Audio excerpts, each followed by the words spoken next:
क्या आप जानते हैं कि दुनिया का सबसे बड़ा हैकर कौन है?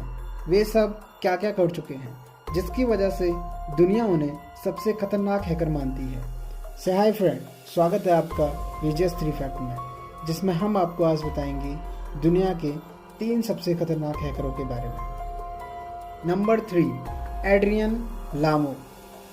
एड्रियन ने अपने कैरियर में तब स्विच करना चाहा जब इसे यह पता चला कि उनकी काबिलियता उनके स्किल्स में है। वे तब बड़ा न्यूज़ बन गया जब उसने याहू, माइक्रोसॉफ्ट, गूगल और द न्यूयॉर्क टाइम को हैक कर दिया, जिसके बाद में उसे अरेस्ट कर लिया गया। लेकिन उसके साथ ही उसे एक अमेरिकन थ्रेट एनालिस्ट की उपाधि मिल गई, जो बाद में उसके बहुत काम आई। एक ऐसा लड़का जो कि बड़ी बड़ी कंपनीज के अकाउंट को आम जगह जैसे कि कैफेटेरियाज, लाइब्रेरीज, इंटरनेट कैप्स में बैठकर हैक कर लेता था।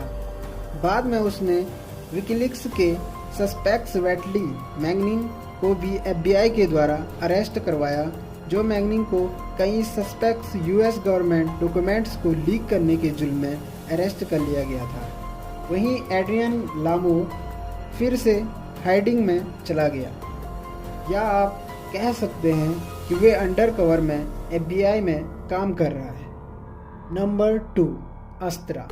अस्त्रा एक संस्कृत वर्ड है जिसका मतलब है वेपन्स। यह एक हैकर का एलियस नाम है। यह हैकर केवल वेपन्स स्टीलिंग और सेलिंग करता था। यह एक 58 साल का ग्रीक मैथमेटिशियन है जिसने फ्रांस के डैसॉल्ट ग्रुप को हैक कर लिया था और उनके वल्नरेबल वेपन्स टेक्नोलॉजी डाटा को चुराया, उन्हें अलग अलग देशों को बिक्री करता रहा। हैरानी की बात तब है कि अभी तक ऐसे किसी भी हैकर को पकड़ा नहीं गया है और उसकी तलाश सन 2002 से अभी तक चल रही है। सूत्रों के अनुसार अस्त्रा ने लगभग $360 मिलियन तक का डाटा बेच दिया है, जो कंपनी को बहुत ही डैमेज किया है। Number 1, Gary McKinnon. Gary McKinnon एक बहुत ही क्यूरियस बालक था जिसे एलियंस और UFO के विषय में जानकारी प्राप्त करनी थी। इसलिए उसने सोचा कि क्यों न नासा की वेबसाइट से डायरेक्ट एक्सेस प्राप्त की जाए, जिससे वो ज़्यादा जानकारी प्राप्त कर सके। इसलिए उसने 97 US मिलिट्री और नासा कंप्यूटर्स में से एक वायरस इंस्टॉल किया और उनके कुछ अहम फाइल्स को डिलीट किया।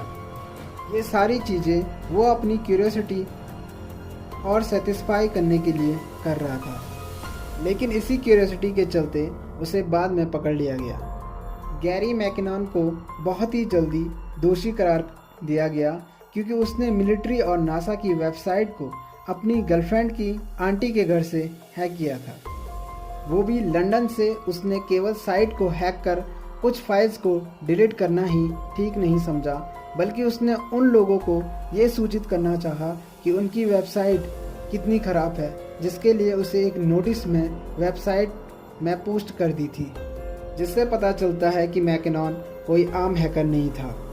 उसने US मिलिट्री वाशिंगटन नेटवर्क को, जहां की 2000 कंप्यूटर मौजूद है, उसने उसे 24 आवर्स के लिए बंद कर दिया था। माना जाता है इतिहास में इतना मिलिट्री कंप्यूटर्स हैक नहीं हुआ था।